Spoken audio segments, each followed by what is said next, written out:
어젯밤 경기 가평군에서 술에 취한 20대 남성이 경찰관을 폭행하고 남의 차를 훔쳐 달아났다가 붙잡히는 사건이 발생했습니다. 일상 회복의 첫날이었던 어젯밤 경찰이 전국적으로 음주 단속을 실시했는데 300명 가까운 사람들이 적발됐습니다. 음주가 제가 봤을 때는 재범률이 제일 높은 것 같아요. 안 한 사람은 있어도 한 번만 한 사람은 없다.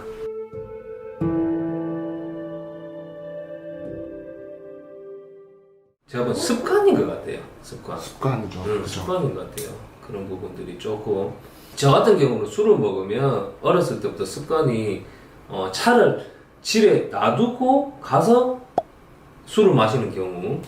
예전엔 그랬었는데 이제 뭐 상황이 그렇게 되지 않다 보니까 항상 저는 이제 대리를 부른다든지 아니면 대리도 안 부르고 차키를 사무실에 놔두고 가서 이제 택시 타고 집에 가는 거 있죠. 일단 이게 제가 봤을 때는 이게 살인 무기잖아요. 술을 드시고. 근데 저는 음주를 하지 않는 이유가 이게 되게 웃긴 것 같지만 그게 사람들이 좀 알아야 돼요. 저는 제 자신이 너무 소중하거든요. 저는 제가 다칠까봐 음주를 안 해요. 음주하시는 분들은 조금 제가 봤을 때는 자기 자신을 소중하게 생각하시면 제가 볼 때 음주를 안 할 것 같아요. 그러면 변호사님, 음주운전의 유형은 어떤 것들이 있을까요? 보통 이제 단순 음주부터 시작을 해요. 그 흑역사죠, 흑역사. 흑역사 과정을 보시면 딱 보면 저희들이 이제 기록을 딱 떼봅니다. 딱 떼보면 이게 전과가 쫙 나오거든요. 딱 보면 처음에 단순 음주로 대부분 시작을 하십니다. 뭐 처음부터 이제 뺑소니 치시는 분들도 있고, 그 다음에 두 번째 국회의원 아들이죠. 또 이제 또 경찰한테 또 그렇게 또 폭력 행사해가지고 또 공무집행방해 걸리는 경우도 있고요. 또 그런 경우는 당연히 음주 측정 거부는 같이 끼는 거고요. 그 다음에 이제 안 좋은 세트라고 했을 때 두세 번째 걸린 음주에다가 경찰이 왔을 때 경찰한테 음주 측정 거부하는 경우, 거부하면 그냥 거부는 안 해요. 또 경찰이 계속 하라고 하면 경찰한테 삿대질을 하면서 경찰이 또 했을 때 툭 치고 경찰 목 치고 이러다 보면 공무집행방해까지 되는 거죠. 이게 안 좋은 3종 세트. 그 다음 더 안 좋은 3종 세트. 그 음주로 인해 가지고 집행유예를 받으신 분들이라든지 잠깐 징역이라도 잠깐 갔다 오신 분들은 정말 가기 싫은 경우거든요. 그러면 일단 음주를 합니다. 음주를 하고 나서 간단한 사고가 나요. 그러면 도망가죠. 그러면 이 사람은 음주로는 단속이 되지는 않아요. 왜냐하면 잠수를 타니까. 잠수 타면 그나마 낫죠. 잠수 못 타고 이제 바로 또 추적해서 잡힌 사람들, 그러면 일단 음주 걸리죠. 뺑소니까지 걸리는 거예요. 변호사님, 혹시 더 심한 경우도 있나요? 이제 음주 사건의 이제 끝판왕이죠. 끝판왕은 이제 위증까지 하는 거예요. 범인 도피까지는 좋다는 거예요. 근데 그걸 갖다가 끝까지 부인을 하는 거죠. 그러면 재판을 가게 되죠. 거기서 이제 운전을 했다고 하는 그 자기 친구가 이제 또 증인으로 나오겠죠.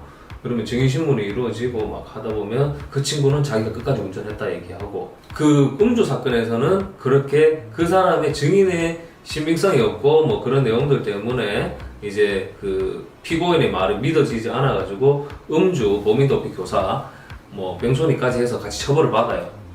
근데 일단 위증을 한 거는 내가 이제 그것 때문에 징역을 살고 있어요. 징역을 살고 있는 순간 갑자기 검찰에서 접견 불러요. 소환을 해요. 위증 사건을 다시 수사해요.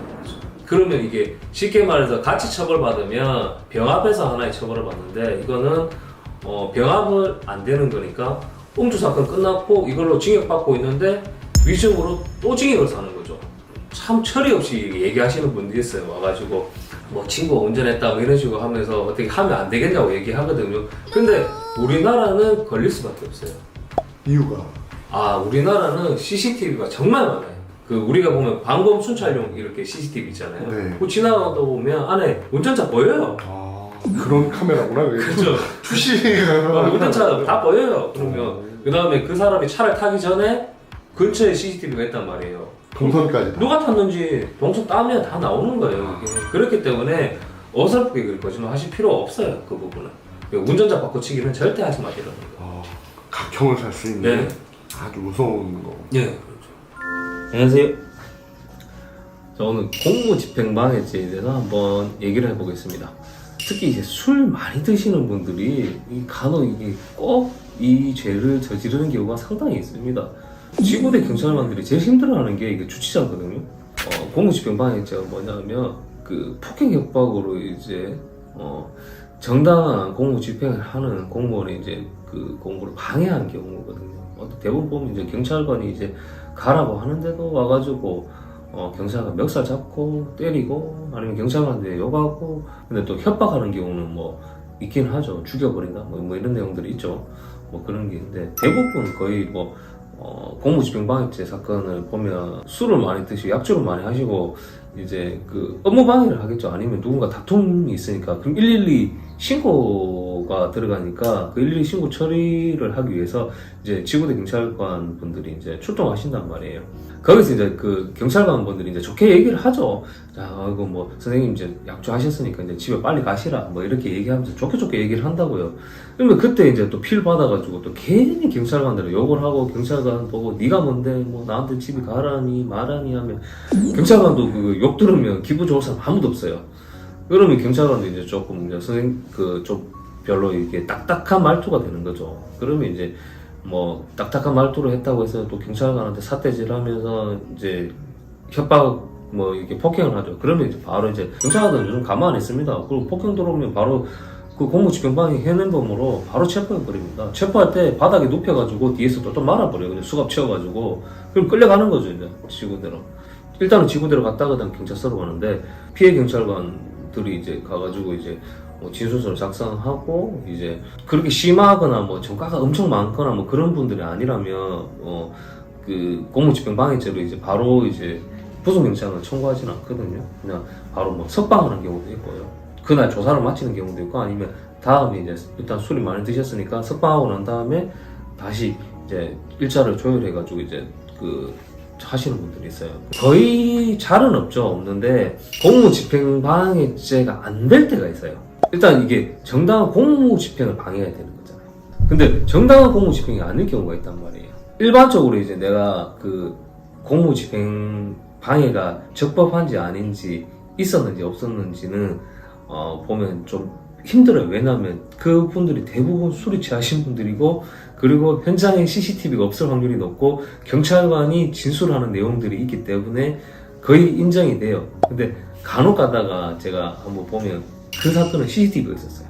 보면 경찰관이 그냥 패대기 치는 사건이 있었어요. 근데 저는 그걸 보면서 이거를 갖다가 그 경찰에서 송치했다는 것도 저는 조금 이상했고 그거를 검찰에서 기소했다는 것도 조금 이상했었어요. 이게 무슨 소리야?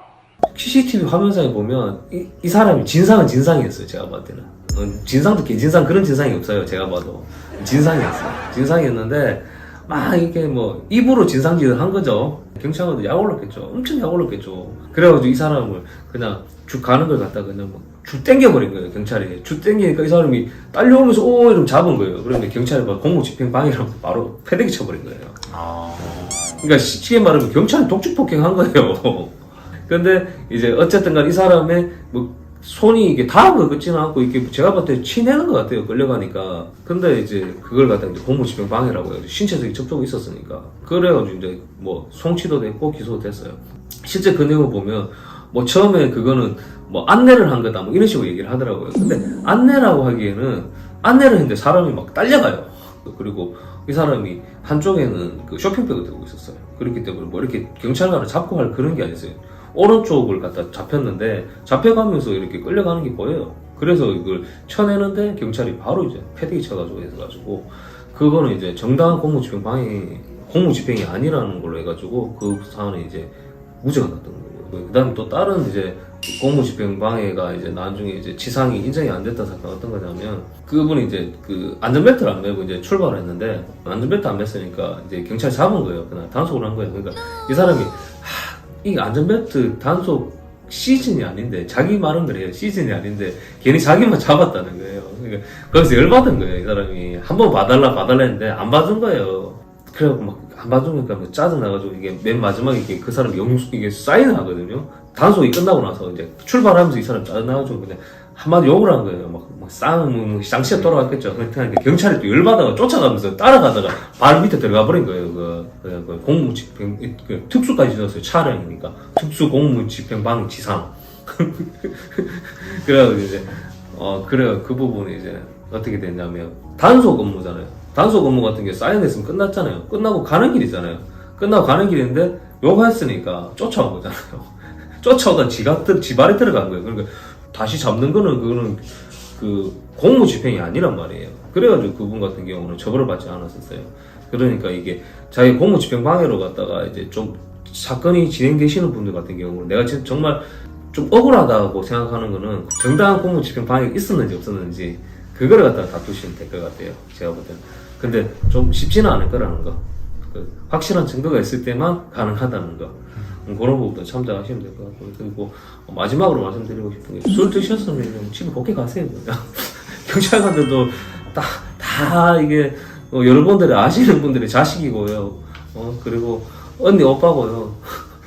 다 가정이 있으신 분들이고 그러니까 내 자식이다. 내가 아는 사람이다 생각하시고요. 그 사람들은 할 일을 할 뿐이에요. 그러니까 너무 그분들한테 화풀이 하실 필요는 없어요. 그러니까 술 드셨으면 기분 좋게 집에 가시면 될 것 같습니다. 안녕하세요. 오늘 요즘 코로나로 인해서 이제 거리 제한이 많이 풀렸잖아요. 많이 풀리면서 이제 또다시 문제가 되는 게 음주운전이거든요. 저희도 이제 올 상반기에 이제 진행했던 사건들을 갖다 이제 쭉 보니까 지금 저희들이 한 전반기 한 40개 정도 했는데 제일 많았던 게 대리운전을 불렀는데 대리가 호출이 안 된다. 뭐 그런 경우들이 있어요. 그분들 같은 경우에는 실제 저희들이 대리를 불렀던 호출했던 그런 내역들 있잖아요. 그런 것들을 이제 입증을 했던 거죠. 수사기관에 제출하고 재판에서 사용했던 거. 그다음 두 번째로 좀 많았던 부분들이 뭐냐면 대리운전을 이용해요. 집에까지 가서 그 앞에서 이제 무슨 상황이 발생하는 거예요. 뭐 이상한 사람들이 제가 봤을 때는 대리운전을 이용을 했잖아요. 그러면 집에 왔으면 주차를 하고 가면 되잖아요. 꼭 지가 주차를 해. 주차는 이제 누구에게 맡길 수 없다 이건가요? 그리고 주차를 하다가 걸려요. 뭐 그런 경우들. 그 다음에 꼭 대리기사님을 불러가지고 오시면서 꼭 대리기사님과 싸우시는 분이 있어요. 그 돈 5,000원 때문에. 이 사람이 술이 많이 취해 있으니까 바로 그 장소로 못 가는 거예요. 그러니까 여기 맞습니까? 하면 이 사람 술이 취해서 제대로 집지를 못하는 거예요. 그럼 대리기사는 계속 뺑뺑 도니까 시간의 돈인데 그러면 대리기사가 좀 더 주셔야 된다고 하면 왜 더 줘야 되냐고 싸워요. 그것 때문에 막 싸우면 대리기사님은 그냥 가버리죠. 가버리면 자기가 이제 그걸 이제 차 움직이겠다고 또 운전을 하죠. 그럼 대리기사님이나 누가 보고 신고해버리죠. 그런 경우도 또 독특한 경우 이제 가까운 거리라고 생각해가지고 그렇게 하시는 분들이 있어요. 그런 경우는 막 1km 내외인 분들이 많아요. 꼭 그분들은 집이 몇백 미터 안 되니까 가다가 바로 걸리더라고 항상. 걸리는 분들. 그 다음에 이거 진짜 말도 안 되는 소리인데 뭐 고령의 노모가 걱정이 돼가지고 약을 먹어야 되기 때문에 술 먹고 천안에서 서울까지 왔다? 말도 안 되는 소리죠. 그렇죠. 술을 먹었는데 갑자기 집에 있는 애가 걱정이 돼서 갔다. 그날 5월 8일날 술 드시고 걸리신 분이 있는데 그분은 그날 5월 8일날 아들이랑 저녁 약속을 했기 때문에 약속을 지키기 위해서 음주운전을 했다? 말도 안 되는 소리죠. 그렇죠. 제가 봤을 때 변호사가 본 음주운전의 동기는 뭐냐면 습관이에요. 그냥 뭐 대리운전을 불렀는데 안 와서 아니에요 나중에 기다리면 대리 1시간에 떠오면 되잖아요. 가까운 거리라서 가까운 거리면 차 놔두고 그냥 가면 돼요. 그냥 걸어서. 그렇죠? 사회적인 면에서 바라봤을 때는요 이 사람은 습관이에요. 습관이고 이유가 없는 거예요. 그리고 음주운전 하시는 분들의 제일 잘못된 생각이 내가 사람을 죽였냐 내가 그렇게 큰 죄를 지었냐는 거예요. 되게 웃긴 얘기인데 술 드시고 뭐 자기 음주운전 때문에 우리 사무실 오셨는데 어떻게 해서 이제 실형을 면하셨어요. 자기 다시는 술 안 먹을 거라고 다시는 안 먹을 거라고 한 달에 두 달 있다가 저한테 전화가 왔어요. 자기 술 먹고 시비 붙었다고. 그래서 제가 볼 때 병이라고 생각합니다. 제가 봤을 때. 입만 벌리면 거짓말이 자동으로 나와. 이 습관의 가장 확실한 치료제는 아무래도 벌금 같거든요. 아니 벌금 안 돼요. 벌금 그 사람들 벌금 받으면 막 처음에 걸린 사람들 웃긴 사람들 뭐냐면 처음에 벌금이라 생각해요. 근데 요즘 아니에요. 요즘은 한 방에 실형 가기도 해요. 어떨 때는 실형 살아도 못 고치시는 분들 있어요. 그러면은 혹시 이제 실형을 갔다 오셨는데도 또 변호사님을 찾아온 케이스도 있죠. 있었나요? 상당히 많죠. 누범 기간이신 분들 있잖아요. 아, 네네. 1심에서는 1년 6개월에 나왔었는데 항소심에서 제가 1년으로 깎았거든요. 네. 그 깎고 나서 저를 참 찾아왔었어요.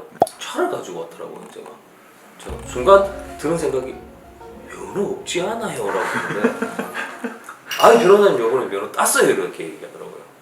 그 면허증을 보여주더라고요. 네. 그렇게 기억이 있고 이분이 한 달인가 2달인가 있다가 전화 왔어요. 네. 또 걸렸다고. 아, 그러니까 이 사람들은 면허 따자마자 걸려요.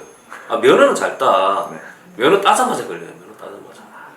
제가 오늘 이제 마지막으로 말씀드릴 건 뭐냐면요. 지금 코로나 지금 거리 제한이 풀렸기 때문에 술 마시는 분들이 상당히 많은 것 같아요. 그럼 이 시기에 음주 하시는 분들은 그동안 코로나 때문에 음주를 못하고 이제 그 기회가 조금 줄어들었던 거죠. 근데 이제 기회가 더 늘어났단 말이에요. 그러면 분명히 저는 제가 봤을 때는 음주 하실 것 같아요.